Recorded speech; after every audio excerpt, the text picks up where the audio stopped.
ये दोनों तो ऐसे खुश हो रहे हैं जैसे आज मिल ही जाएगी गाड़ी। और कल भाई वॉशिंग नहीं करा पाया था मैं, क्योंकि भाई नंबर ही नहीं लगा। कल भीड़ बहुत ज़्यादा थी, फिर मेरे को कहता मैं चल छोड़ यार, अब रात था तो खरीदा नहीं है। आज मैं कहीं गया नहीं भाई, आज अपना प्रॉपर छुट्टी मना रहे थे भाई। गया था एक काम छोटा सा, वो तो अपने दोस्त के साथ उसकी गाड़ी में चला गया था। बस फिर अपना करना क्या है, अब चले। गाड़ी आज मिल गई तो ठीक है भाई, नहीं तो इसको तो धुलाई लाएंगे। कि hello ji, welcome back to चल। कैसे हैं आप सब? उम्मीद करता आप सब बहुत अच्छे होंगे और फुल में अपनी लाइफ को एंजॉय कर रहे होंगे। और आज आपके बहुत सारे Q&A हैं, उनका भी जवाब दूंगा भाई मैं। एक भाई हमारे नाराज हैं, कह रहे हैं विक्रम भाई 10 दिन से मैं लगातार मैसेज कर रहा हूँ, आप देख ही नहीं रहे हो इंस्टाग्राम पे। भाई पता क्या है, रेगुलरली डेली इंस्टाग्राम पे भाई मैसेज आते हैं। आप लोगों का प्यार है भाई, आप लोग करते हो मैसेज। पर मेरे पास जो ऊपर के 4-5 जो होते हैं ना, 5-7-10 जितने मैं देख पाता हूँ, मैं उतना रिप्लाई कर देता हूँ। लेकिन आज पूरा भाई 1 घंटा लगाऊंगा अभी मैं आने के बाद, ठीक है, और फिर प्रॉपर सारे सवालों के जवाब दूंगा। और जो ऐसे लगेंगे मेरे को कि हाँ भाई ये और भी सवाल हो सकते हैं बंदों के, तो वो मैं वीडियो में जवाब दे दूंगा। बाकी जो इंडिविजुअल लगेगा उसको मैं वॉइस नोट के ज़रिए दे दूंगा, और जिनको नंबर चाहिए उनको नंबर भी मिल जाएगा। अब आजकल भाई मोस्टली गाड़ियों के अंदर ना, ये देखो, eco mode, power mode, city mode कह लो, स्पोर्ट्स मोड कह लो, अलग अलग कंपनियां अलग अलग नाम से करती है भाई। तो ये मोड्स वगैरह आते हैं। और आपने मोस्टली देखा होगा कि मैं ना यहाँ पे कोई मोड लगा के नहीं चलता। पावर मोड तो भाई मैं लगाता ही नहीं इसका। जैसे पावर पे टैप करूँगा ना, हल्का सा पावर लिखा आएगा, इको पे टैप करूँगा तो ये ज़्यादा ब्लू हो जाता है और ग्रीन आ जाता है ये, ठीक है। मैं अपना नॉर्मल मोड में चलाता हूँ। और ये मोड्स ना भाई काम करते हैं, ऐसा नहीं कि काम नहीं करते लेकिन इनका एक पर्पज़ है कि किस टाइम पे इको मोड हमारे को लगाना है, किस टाइम पे हमारे को पावर मोड लगाना है, ठीक है। जैसे लास्ट हाई क्रॉस के अंदर मैंने आपको बताया था कि आप ये सोचते हो कि सिटी के अंदर आप इकोनॉमी मोड लगा के एक्स्ट्रा माइलेज आप निकाल लोगे, तो वैसे एक्स्ट्रा माइलेज नहीं आएगी। उसके लिए ना फिर अब डिटेल में बता देता हूँ, ठीक है। वो पता क्या होता है, मैं समझाना कुछ चाहता हूँ और कुछ भाई लोग कुछ गलत समझाते हैं, फिर कहते हैं ऐसा तो नहीं होता है। भाई ऐसा है, इकोनॉमी मोड अगर आपने लगाया है तो पंजा आपको फिर हल्का रखना पड़ेगा, ठीक है। फिर आप सिटी में एकदम से निकालने के लिए थोड़ा बहुत तो भाई रहता है ना, क्या नहीं, इधर से निकाले उधर से, जो भी मतलब जैसे भी चलाते हो, ठीक है, तो वो चीज़ है। और अगर आपको हाईवे पे एक लीनियर स्पीड पे चलना है, वहाँ पे आप इकोनॉमी मोड लगाओ, वहाँ पे आपको बेहतर माइलेज डेफिनेटली मिलेगी। और इकोनॉमी मोड भाई क्या करता है, आरपीएम को थोड़ा कंट्रोल कर देता है, ठीक है, सारी चीज़ों पे फ़र्क पड़ता है। जब आप भगाने जाओगे ना, ना तो आपको भगाने वाला मज़ा आएगा और ना आपको वो माइलेज मिलेगी। इसलिए मैं कहता हूँ कि सिटी के अंदर इकोनॉमी मोड का फ़ायदा नहीं है, ठीक है। बाकी लगाने वाले लगा सकते हैं भाई, किसी को मिल भी रहा होगा और कोई इकोनॉमी मोड लगा के बिल्कुल ही हल्के पंजे से बिल्कुल मज़े से चला रहा होगा, तो उसको डेफिनेटली मिल रहा होगा। तो ये बात थी। वो कहते हैं ना, हर बात के दो पहलू होते हैं, ऐसे ही होते हैं। एक ये वाला पहलू, एक वो वाला पहलू, मैंने आपको दोनों बता दिए। एकलव्य कैसे सीरियस होके पीछे से देख रहा है। एकलव्य महाराज हमारे पीछे बैठे हैं, ठीक है। और ये देखो, ये विराजवीर महाराज हैं। सीट बेल्ट को इसने यहाँ से ले रखा, क्यों, यहाँ पे इसके गले पे आती है, ठीक है। और मोस्टली भाई पता क्या है, मैं देखो माउंट पे रख के ही बातचीत करता हूँ जितना हो सके। और कल हाई क्रॉस में मैंने थोड़ी देर के लिए ऐसे हाथ में ले रखा था, लेकिन नज़र सामने रोड पे ही थी। मानता हूँ भाई, ड्राइविंग के दौरान फ़ोन लेना बिल्कुल रिस्की है, इस बात को मैं बिल्कुल मानता हूँ। पर वो थोड़ा सा मैं ऐसे मैंने ले रखा था एंगल के लिए, देख मैं सामने रहा था। शेड्स के अंदर से कोई डिटेल से देख पाए तो देख लेना भाई, मेरी आंखें बिल्कुल सामने ही देख रही थी। अभी भी जब मैं आपसे बात कर रहा हूँ ना, तो इस समय सिग्नल पर रुका हुआ हूँ। जब हम चल लेंगे तो फिर मैं ऐसे सामने देख के थोड़ा सा बात कर लूँगा, बीच बीच में थोड़ा बहुत ऐसे देख लिया, जैसे गाड़ी में बंदे आपस में हम बैठ के बातचीत करते हैं, वो है, बस उतना ही है। मोबाइल माउंट का भी काफ़ी लोग मुझसे पूछते हैं, तो भाई ये डिजिटेक का मोबाइल माउंट है, जो आज की डेट में भाई मोस्टली आउट ऑफ स्टॉक रहता है अमेज़ोन के ऊपर। और ये वाला तो अभी मैं कवल भैया से ही लेके आया था, वो पहले वाला था भाई, ठीक है। शुरू में मैंने किस में लगाया था, हैरियर में लगाया था ना एक लव हमने। हाँ, वो टूट गया, लेकिन उसका बस वो बचा, वो टूट गया हाँ स्टैंड। हाँ, पीछे जो चिपकने वाला था वो टूट गया भाई। उसके बाद मैंने हैरियर में 1 साल रखा, फिर मैंने स्कॉर्पियो एन के अभी अंदर 2 साल तक रखा भाई। उसके बाद फिर वो चला नहीं, फिर वो चला गया, और उसके बाद अब वो मिल भी नहीं रहा। एक्स्टर में लगाया था या फिर मर्सिडीज में, लेकिन फिर वो थोड़ा सा चला था, वो थोड़ा सा नहीं, स्कॉर्पियो के बाद। एक्स्ट्रा में थोड़ा, हाँ एक्स्ट्रा में हो सकता है मैं भी थोड़ा दिन लगाया, पर वो 2 थे उस टाइम पे भाई मेरे पास। एक्स्ट्रा का अलग था, वो जिमनी में लगाया, वो तो जिमनी का तो जिमनी में चला गया भाई। और आई थिंक मेरे ख्याल से स्कॉर्पियो एन का भी एन में ही चला गया, क्योंकि मेरी आदत है भाई, जो चीज़ मैं लगा देता हूँ मैं उतारता नहीं हूँ। तो वो मेरे ख्याल से एन में चला गया शायद, या नहीं गया पता नहीं, पर वो, क्योंकि उसका वो तो हमारे पास है ना, हाँ, फिर तो उसका हाँ चलेगा। एन का टूट गया, एक्स्ट्रा का चला गया था साथ में। और विराजवीर कह रहा है आज सिटी में पावर मोड लगा दो, ठीक है, कह रहा है उड़ जाएगी गाड़ी। देखो क्या फर्क पड़ता है। ओ भाई उड़ती तो है भाई विराजवीर पावर मोड में, ये देखियो हल्का सा पंजा दबाता ही खुद ऐसी हो जाती है। यूं उठते आगे से बोनट उठता है। ये देखो देखो ये सामने, अरे भाई साहब फर्क है भाई पावर मोड में। तो मोड है भाई, ऐसी बात नहीं है मोड से फर्क नहीं होता, होता है भाई। ठीक है पावर मोड में देखो आरपीएम ऊपर कितना रह रहा है, 2000 को टच कर रहा है। अब नॉर्मल कर देता हूँ तो इको पे चली गई, मतलब इको पे नहीं नॉर्मल पे आ गई। अब इकोनॉमी पे लगाऊं, ये भाई लो मैंने इकोनॉमी पे लगा दिया। अभी देखो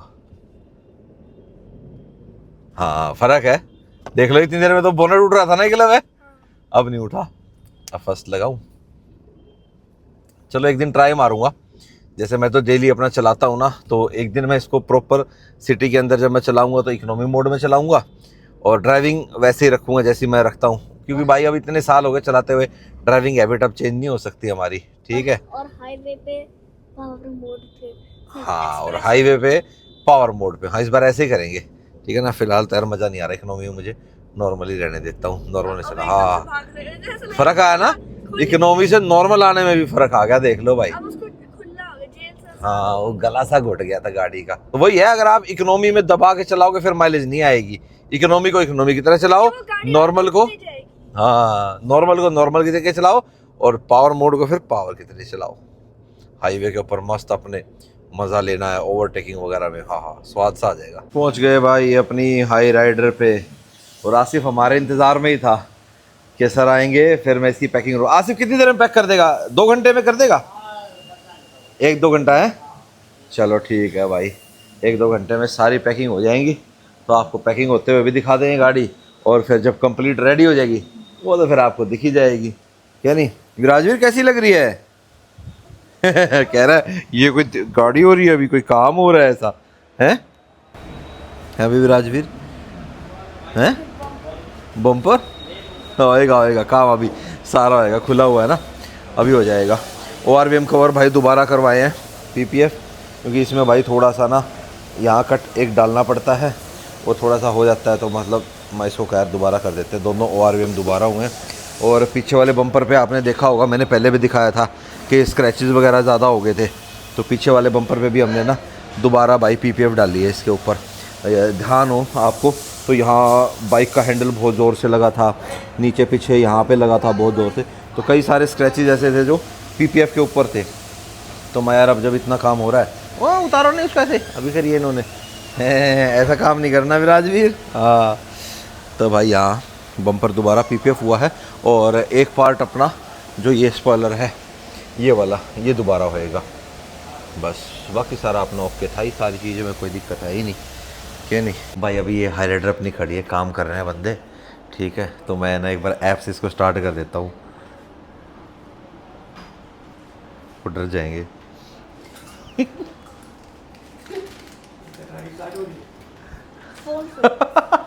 वो बंदे वहाँ डरेंगे नहीं डरेंगे, कनेक्टिंग व्हीकल ही आ रहा है भाई अभी।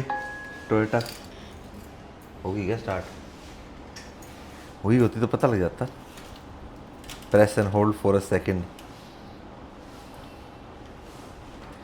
कनेक्टिंग व्हीकल आ रहा है, बोनट खुला है, गाड़ी लॉक होगी तब स्टार्ट होएगी भाई, गाड़ी अनलॉक है इस टाइम, शीशे भी नीचे उतरे हुए हैं, बोनट खुला हुआ है, तो बम्पर है नहीं भाई, बोनट खुला हुआ है, ऐसे स्टार्ट नहीं होगी।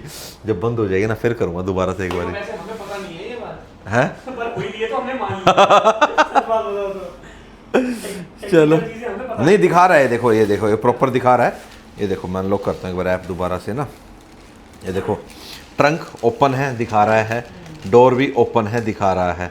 तो ऐसे में इसलिए स्टार्ट नहीं हो रही कि बंदा इतना कुछ खुला हुआ है तो फिर बंदा गाड़ी के पास ही है ना। हाँ हम नहीं तो कोई ना कोई तो है ही है, कोई ना कोई तो है ही है, तो इसीलिए गाड़ी स्टार्ट नहीं हुई हमारी, नहीं तो मैं यहीं से सवाल ले लेता। एक बार दोबारा करो, प्रैंक फेल हो गया हमारे ऊपर ही, प्रैंक हो गया। तो भाई वही बात है, खोल तो देते हैं हम पर बंद होने में ज़्यादा टाइम लगता है। आसिफ खोलने में भी 1.5 घंटा लगा था ना, कहने की बात है 2 घंटे, क्योंकि कई पार्ट पेंट हो जाते हैं ना भाई, तो वो थोड़ा सा आराम से देख के करना पड़ता है कि नहीं। बाकी डोर बिडिंग में तो कितना ही टाइम लगता है, ये तो कर दी। बताओ भाई कैसी लग रही है, लग रही है कुछ डिफरेंट। फ्रंट बम्पर उतार लिया, उसका वहाँ फिटिंग पहले अंदर करेगा ऊपर की। अच्छा ग्रिल वगैरह सब लगा दी भाई अंदर, दिखा के लाऊं क्या? थोड़ा सा दिखा देता हूँ एक बार यहाँ पे। ये देखो आईब्रो नहीं लगी है, देखो ये ग्रिल लग गई। ये देखो लोगो लगना बाकी है, अभी लोगो भी लगा देंगे। सही है, और तो कुछ था नहीं, बस इसमें यही लेंगे। अच्छा नीचे वाला पार्ट भी लग गया भाई, लोअर लिप भी लग गया। सही है। चलो वैसे देखा जाए तो अब 1 घंटे का काम है अपना इसके अंदर ना। हाँ ज़्यादा देर का काम है नहीं, पर है सारा आराम से करने का। ये क्योंकि ना पता क्या है भाई, एक भी लोग रहता ना, फिर एक तो मन में बहम रहता है खड़, उस खड़ से बचना है अपने को, क्या नहीं। और जब ये बम्पर फिट होएगा, इन किनारों का हमें सही से ध्यान देखना है। एक्चुअली क्या है, इस तरफ में तो कोई दिक्कत थी नहीं, लोग तो ये वैसे ठीक है हमारे, ठीक है, पर हल्का फुल्का जो थोड़ा बहुत खुले हैं ना, तो उसमें हम क्या करेंगे, यहाँ पे ये इस जगह से निकलता है ये लोग थोड़ा सा, ठीक। तो सीलेंट लेके सीलेंट हल्का से यहाँ डाल देंगे, बम्पर ऊपर से आ जाएगा, ऊपर से मास्किंग टेप लगा देंगे। उसके बाद अपना 2-4 घंटे बाद मास्किंग टेप हटा दो, फिर अपना मामला सेट। चलो भाई बम्पर तो हमने अभी लगा दिया, कि अब ये तो है ही भाई कि अब रात को जाएगी नहीं, तो मैं बम्पर को लगा के आसिफ बोला सर अभी लगा देते हैं, सीलेंट जो है ना अंदर का सेट हो जाएगा। करके भाई टेप लगा दी, इधर के पेच लगा देगा, ऊपर के पेच लगा देगा, अपना सुबह तक ये सेट हो जाएगा। ठीक है ना आसिफ? और क्या अब बचा क्या है, 4 क्लैडिंग बची हैं, रनिंग बोर्ड बचा है, आधा घंटा लगेगा ना। चलो कोई नहीं, सुबह देख लेंगे। आज भाई फिर हम बिना धुलाए इसको आगे, सारा फोकस भाई साहब हाई राइडर पे लगा रखा था और इसका ध्यान ही नहीं दिया। फिर चलते टाइम ध्यान आया, मैं चलो यार इसका मुझे लगता है ये जो धुलाई है ना, ये अब सीधी सर्विस के लिए लिखी है। चलो कल संडे है, मन तो है कि कल करवा लूँ इसकी सर्विस, अपॉइंटमेंट मैंने लिया था इसकी सर्विस का, लेकिन अब मैं ये सोच रहा हूँ कि कल नहीं कराऊंगा, क्योंकि संडे को बहुत ज़्यादा भीड़ होएगी, तो मंडे का दिन निकालता हूँ। ठीक है, फिर 1 तारीख से तो छुट्टियाँ भी ख़त्म हो जाएंगी हमारी, तो फिर मंडे को करा लेता हूँ इसको। मंडे को यूँ है ना, भीड़ भी अपने को कम मिलेगी और अपना सर्विस भी अच्छे से हो जाएगी। तो मैंने जो अपॉइंटमेंट थी वो शिफ्ट कर दी भाई अपना संडे से मंडे पे, ऐप से ही कर दी मैंने। और क्या, ये बढ़िया चीज़ है यार, ऐप से अपना, तो आजकल सभी कंपनियों के ऐप हैं। तो डिनर वगैरह सब हो गया, अब भाई मैं इंस्टाग्राम पे जवाब दूंगा, ठीक है, जाके वॉइस नोट दूंगा। उससे पहले फिर मैंने आज के वीडियो में जाके कमेंट बॉक्स ओपन किया और भाई आपके सवाल लिख लिया अपना तुरंत। भाई साहब मैं तो तुरंत शू शू शू शू शां ठीक है, काफ़ी दिन हो गए वीडियो के बीच में सवाल जवाब हो जाते हैं, वीडियो के एंड में भी जैसे मैं सवाल जवाब करता हूं, तो वो काफ़ी दिन से हो नहीं रहा था, तो आज ले लेते हैं। एक भाई पूछते हैं 2018 स्कोडा डीजल दिल्ली में मैं ला सकता हूं? तो भाई आपको मैं आज की डेट में बता देता हूं कि अगर आपकी गाड़ी 10 साल के अंदर में आती है, चाहे वो BS4 है, BS6 है, BS6 तो खैर अभी 10 साल के दायरे में आई ही नहीं है, BS4 व्हीकल्स ही है मोस्टली, तो आप उनको यहाँ ला सकते हो। आपकी 2018 है, 2028 तक दिल्ली में आ सकती है आराम से, और दिल्ली के आउटस्कर्ट्स में ला सकते हो आप। लेकिन भाई आजकल क्या है हरियाणा में सोनभद्र साइड भी रोक लेते हैं पुलिस वाले, इधर भाई रोक लेते हैं, राजस्थान से एंटर करती है तो उधर यूपी साइड से भी रोक लेते हैं। तो भाई साहब जो स्टेट पुलिस है ना, यही रोक लेती है आपको। अब दिल्ली में एंट्री करने जा रहे हो, ओहो हो 10 साल से ऊपर आपकी गड्डी, आप कैसे लेके जा रहे हो, वही चालान बना देते हैं वहाँ पे। तो अगर आपकी 10 साल के अंदर है तो अभी आप ला सकते हो। एक बड़ा एंटी सवाल है भाई का, भाई पता नहीं भाई कहाँ से जागा है, भाई को चाहिए 2006 मॉडल टोयोटा इनोवा। भाई कहाँ से ढूंढूं भाई, हैं कह रहे, और वो भी डीजल वाली। भाई नहीं मिलेगी यहाँ, 2016 नहीं मिल रही दिल्ली NCR में भाई। अब वही है ना, 10 साल के चक्कर में भाई सब लोग बेच देते हैं यहाँ से, तो आपको आउटस्कर्ट्स में ही मिल सकते हैं। आउटस्कर्ट्स भी यूँ कहेंगे, दिल्ली NCR के बाहर का जो रीजन है वहीं से मिल सकती है, वहीं पे आपको ढूंढनी पड़ी। एक आधी किसी के पास भाई हो और भाई वो कोई बेचना चाहता तो प्लीज़ कमेंट बॉक्स में बता देना भाई। एक भ्राताश्री को HP 47 से अपनी गाड़ी PB नंबर में करवानी है, स्विफ्ट गाड़ी है उनकी, तो भाई HP 47 से आप PB में करवा सकते हो, कोई दिक्कत नहीं है। आपको अपनी स्टेट से NOC लेनी पड़ेगी, जहाँ पे जिस स्टेट में आपने ट्रांसफ़र करवानी है वहाँ की, ठीक है। सेम अपने नाम पे कराना चाहते हो तो आपका भाई वहाँ का एड्रेस होना चाहिए PB का, ठीक है, नहीं तो किसी और के नाम पे करवा लो, कोई रिश्तेदार वगैरह जो भी है, नहीं तो फिर अपना भाई वही सेम जो प्रोसेस होता है, आधार कार्ड अपना एड्रेस वहाँ पे कराओ, जो भी रिश्तेदार वगैरह आपके रहते हैं, और फिर अपने नाम पे आप वहाँ के NOC कराओ, और जितने साल का टैक्स बचा हुआ है वो वहाँ पे भरा जाएगा। मोस्टली आजकल कंप्यूटर ही उठाता है भाई, ठीक है, तो आप अपना ट्रांसफ़र करवा सकते हो, ऐसे हो जाएगा।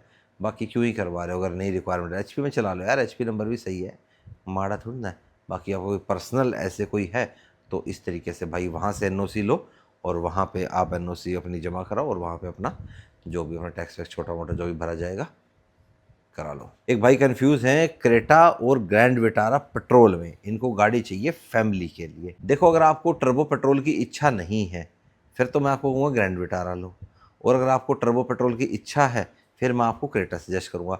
वैसे क्रेटा की जो नई जनरेशन है वो नेक्स्ट ईयर आने वाली है, हालांकि इस साल आनी थी।